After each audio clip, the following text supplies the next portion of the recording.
क्या आप जानते हैं कि एक नारियल का पेड़ अपने एक फसल काल में 180 नारियल पैदा कर सकता है। नारियल के पेड़ लगभग 98 मीटर ऊंचे होते हैं और सबसे लंबा नारियल का पेड़ 186 फीट ऊंचा मेजर किया गया था। और अगर कोई नारियल का पेड़ 60 से 80 फीट तक ही पहुंच पाता है तो उन्हें हम बौना नारियल वृक्ष कहते हैं। इंडोनेशिया, फिलीपींस और India are the largest producers of coconut in the world. नारियल को सेकंड्स के अंदर छीलने, तोड़ने और खाने के लिए पेश करने के लिए कई मल्टीपल वर्ल्ड रिकॉर्ड बनाए गए हैं। और वहीं एक शॉकिंग फैक्ट भी है जिसका जिक्र मैं आज नहीं करूंगा। नमस्कार, मैं हूं अमित वाधवा, इस पॉडकास्ट का होस्ट और आपका दोस्त। लाइफ खूबसूरत है कि इस एपिसोड में आपका बहुत बहुत स्वागत है। तो 2 सितंबर जो कि कोकोनट डे के नाम से सेलिब्रेट किया जाता है और इसके आयोजन का मुख्य उद्देश्य नारियल से मिलने वाले लाभों के प्रति अवेयरनेस को फैलाना है। ये इनिशिएटिव नारियल पैदा करने वाले किसानों और व्यापारियों की तरफ से ही लिया गया है। तो आइए आज कोकोनट डे सेलिब्रेट करते हैं और नारियल से जुड़े ऐसे ही कई फैक्ट्स और नारियल से मिलने वाले लाभ आप तक पहुंचाने के लिए अंजलि खेर जी ने आज के इस एपिसोड की स्क्रिप्ट तैयार की है। आइए शुरू करते हैं। न केवल नारियल फल बल्कि अगर हम नारियल की जड़ों से लेकर उसके पेड़ की उपयोगिता के संबंध में भी बात करें तो इसे कलयुग के कल्प वृक्ष के नाम से भी जाना जाता है। माना जाता है कि सतयुग में प्रत्येक कामना पूर्ण करने वाली कामधेनु गाय की तरह ही एक कल्प वृक्ष था और उस कल्प वृक्ष से जब चाहे जो भी मांगे सारी कामनाएं पूरी हो जाया करती थी। ठीक इसी तरह आज के युग में, कलयुग में नारियल के पेड़ से हमारी अधिकांशतः आवश्यकताएं पूरी हो जाती हैं। इस वृक्ष का प्रत्येक भाग बेहद उपयोगी और गुणकारी होता है। हम गौर कर सकते हैं कि हमारे प्रत्येक शुभ कार्य की शुरुआत नारियल से ही होती है। पूजा अर्चना, किसी का सम्मान कार्य हो या फिर कोई संपत्ति यानी कि एसेट खरीदी हो, हम सभी शुभ कार्यों में नारियल का उपयोग करते हैं। यह भी माना जाता है कि नारियल की कड़ी यानी कि ऊपरी भाग अहम यानी कि अहंकार का प्रतीक है और अंदर की सफेद मुलायम गरी पवित्र और उज्जवल चरित्र का।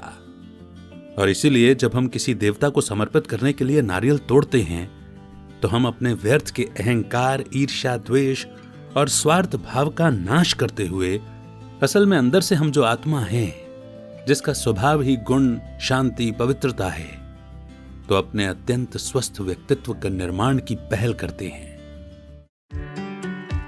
उम्मीद करता हूं कि यह पॉडकास्ट आपको पसंद आ रहा है, लेकिन क्या आप खुद का पॉडकास्ट लॉन्च करना चाहते हैं और पॉडकास्ट को एक व्हीकल के रूप में इस्तेमाल करके अपनी अथॉरिटी, क्रेडिबिलिटी और पहुंच को बढ़ाते हुए अपने इन्फ्लुएंस के दायरे को बढ़ाना चाहते हैं ताकि आप अपनी सर्विस और प्रोडक्ट्स को और भी लोगों तक पहुंचा सकें? तो डिस्क्रिप्शन में दिए हुए फ्री वेबिनार के लिंक पर क्लिक करें और समझें कि पॉडकास्ट आपकी कैसे हेल्प कर सकता है। नारियल के पेड़ की उपयोगिता पर अगर विचार करें तो पाएंगे कि नारियल का रेशा जैविक रेशा होता है जो जमीन के कटाव को रोकने का एक प्राकृतिक साधन है। इसकी खली पशुओं के आहार, फूल के छिलकों के रेशे से रस्सी, ब्रश, गद्दा, पत्तियों से चटाई, टोकरी, झोपड़ी की छत और इसके पेड़ की लकड़ी से फर्नीचर और इसकी जड़ों को छील करके नाव, पाइप और डाल बनाए जाते हैं। खोपरे से बटन, खिलौने, चारकोल और पत्तियों के रेशों से झाड़ू और डंठल से छड़ी और चाबुक भी बनाए जाते हैं।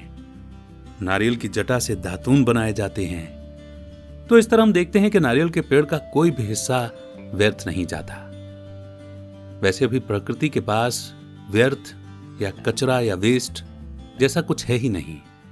जिसे हम कचरा बोलते हैं उसे तो प्रकृति भी खाद में परिवर्तित कर लेती है और प्रकृति के जैसी पैकेजिंग भी किसी के पास नहीं है। आप नारियल के छिलके को ले लें या केले को छिलके को ले लें, इतना प्राकृतिक रूप से, सुंदर रूप से कवर्ड है कि शायद कोई इंसान इस तरह की पैकेजिंग कभी बना ही नहीं सकता। खैर, बात हो रही थी नारियल की। इसे जन्नत का दरख्त और जिंदगी का पेड़ भी कहा जाता है। नारियल के पेड़ों के लिए बालुई मिट्टी, गर्मतर जलवायु व धूप की आवश्यकता होती है और इसलिए यह समुद्र तटीय क्षेत्रों में बहुतायत से पाया जाता है।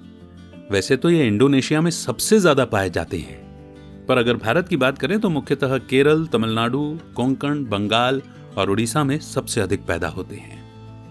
नारियल को हम श्रीफल के नाम से भी जानते हैं भक्ति मार्ग के अनुसार शाब्दिक अर्थ पर मनन करें तो श्री यानी कि लक्ष्मी, और इस तरह श्रीफल यानी कि लक्ष्मी की कृपा।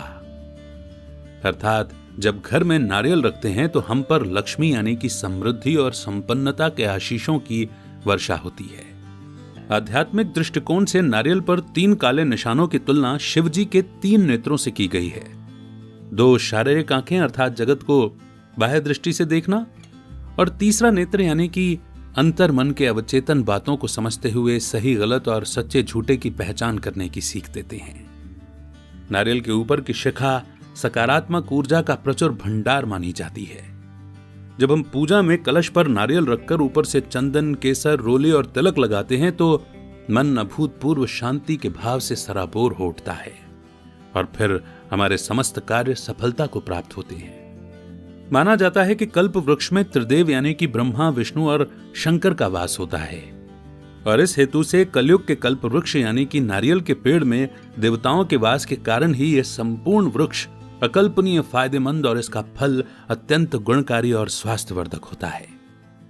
नारियल के फल में अनेक पोषक तत्व पाए जाते हैं, जैसे शर्करा, प्रोटीन, विटामिन और मिनरल्स, और इन्हीं शक्तिदायी तत्वों के कारण नारियल पानी को स्पोर्ट्स ड्रिंक भी कहा जाता है।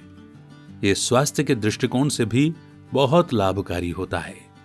इसमें कैल्शियम, लोहा, फास्फोरस और खनिज तत्व भी पाए जाते हैं। नारियल से होने वाले स्वास्थ्य लाभ।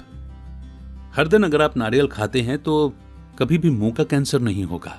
नारियल एक बेहतरीन एंटीबायोटिक होता है। इससे रोग प्रतिरोधक क्षमता का विकास होता है।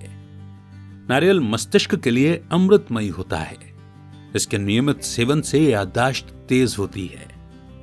नारियल आपके हृदय और पेट की बीमारी के लिए भी अत्यंत लाभदायक है।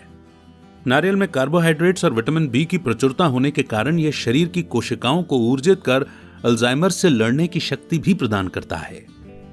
खनिज, एमिनो एसिड, विटामिन और फाइबर से भरपूर होने के कारण इसे सुपर फूड भी कहा जाता है।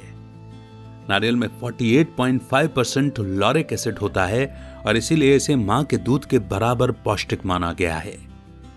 और सुंदर कौन नहीं दिखना चाहता? तो शुद्ध नारियल तेल की चेहरे पर हल्के हाथों से अगर हर रोज मसाज की जाए तो बेजान और रूखी त्वचा भी दमकने लगती है। नारियल में विटामिन सी, एमिनो एसिड, लोहा और फाइबर होने से यह बालों को चमकीला, काला और मजबूत बनाता है। तो ये तो ही नारियल के पेड़ और उसके फल की गुणकारिता की बातें। लेकिन अगर हम व्यवहारिक बात करें तो नारियल फल में जीवन का दर्शन भी छिपा हुआ है। जिस तरह से नारियल की जटाओं को उखाड़ने और ऊपर की कड़ी परत को तोड़ने के बाद ही आप अंदर की सफेद मुलायम गरी का स्वाद ले सकते हैं, ठीक वैसे ही ऊपर की कड़ी तोड़कर, यानी कि आपसी बैर भाव, ईर्षा भाव का त्याग करके लाइफ में आने वाले विघ्न, बाधाओं, हर्डल्स और विपदाओं का आत्मविश्वास से सामना करते हुए आगे भी बढ़ा जा सकता है। तभी तो हमें नारियल की गरी जैसी सफलताएं और जीवन का आनंद देने वाली उपलब्धियां यानी कि अचीवमेंट प्राप्त होंगे। उम्मीद करता हूं कि यह पॉडकास्ट आपको पसंद आ रहा है। लेकिन क्या आप खुद का पॉडकास्ट लॉन्च करना चाहते हैं और पॉडकास्ट को एक व्हीकल के रूप में इस्तेमाल करके अपनी अथॉरिटी, क्रेडिबिलिटी और पहुंच को बढ़ाते हुए अपने इन्फ्लुएंस के दायरे को बढ़ाना चाहते हैं, ताकि आप अपनी सर्विस और प्रोडक्ट्स को और भी लोगों तक पहुंचा सकें? तो डिस्क्रिप्शन में दिए हुए फ्री वेबिनार के लिंक पर क्लिक करें और समझें कि पॉडकास्ट आपकी कैसे हेल्प कर सकता है।